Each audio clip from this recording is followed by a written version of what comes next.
Hola, vamos a estudiar límites. Realmente ya los hemos estudiado, por ejemplo, en esta construcción geométrica. Obsérvenla. Podemos decir que el límite del área del polígono inscrito, conforme el número de lados tiende a infinito, es el área del círculo. También hemos estudiado límites numéricos, por ejemplo, en la división 1 entre 0. Observen en la parte inferior qué ocurre cuando x tiende a ser más pequeño, próximo al 0. Cuando x tiende al 0. Bueno, pues el resultado tiende a ser más grande, cada vez más grande. De tal forma que podemos decir que el límite de 1 entre x cuando x tiende a 0 es el infinito. Entonces, el límite es una tendencia, una aproximación, un valor frontera hacia el cual se tiende. Revisemos el documento.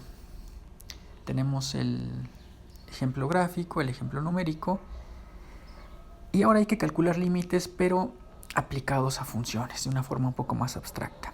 Empecemos con el lenguaje especial. Antes era más usual usar la notación y igual a x más 3, por ejemplo, para una función, y ahora se usa este. Se lee como f de x. Simplemente es una función llamada f que depende de la variable x. El ejemplo geométrico con el lenguaje de límites puede expresarse de la manera siguiente. El límite, cuando n tiende a infinito, del área del polígono es el área del círculo. En el caso numérico tenemos lo siguiente.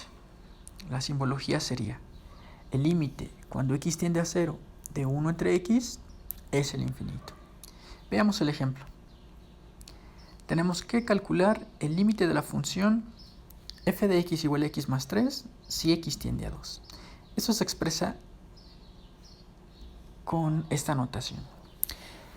¿Qué significa? O sea, ¿qué es lo que hay que calcular? Lo que hay que calcular es el valor de la función x más 3 cuando x tiende a 2.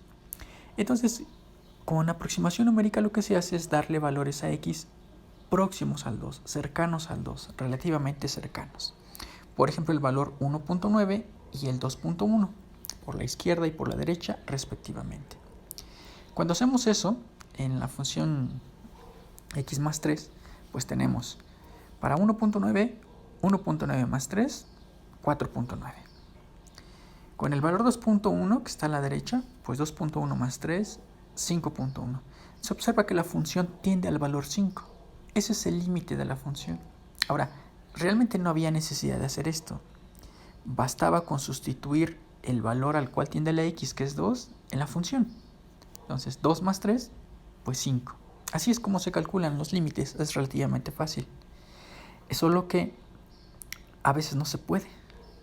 Por ejemplo, en este caso. Límite cuando x tiende a 0 de la función 5x cuadrada más 3x entre x. ¿Cuánto vale la función? Bueno, pues no se puede hacer la sustitución directa porque no se puede dividir entre 0.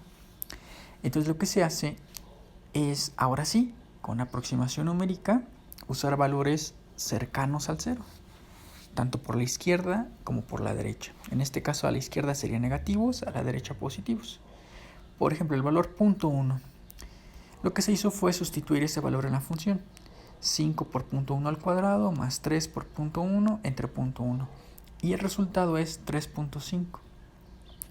Observen que conforme nos aproximamos al 0, el resultado es cada vez más cercano a 3. Ese es el límite. Entonces, así es como se puede calcular por aproximación numérica. Es un método seguro, pero tardado. Hay un método, quizá un poco más complicado, pero que permite calcular el límite con exactitud y mucho más rápido. Es el método algebraico. Consiste en lo siguiente. Consiste en transformar la expresión original, la función original, a otra forma tal que pueda calcularse el límite de manera directa. Transformamos la función a esta forma y es equivalente por lo siguiente. Porque x por 5x es 5x al cuadrado y x por 3 es 3x, es decir, esta expresión es equivalente a la original. Una vez que hicimos eso, pues ocurre que las x se cancelan, porque x entre x es 1. Entonces ya nada más nos queda el límite cuando x tiende a 0 de 5x más 3. Y ahora procedemos a calcular con sustitución directa. 5 por 0, 0, más 3, 3. Ese es el resultado exacto. Y coincide con la aproximación numérica.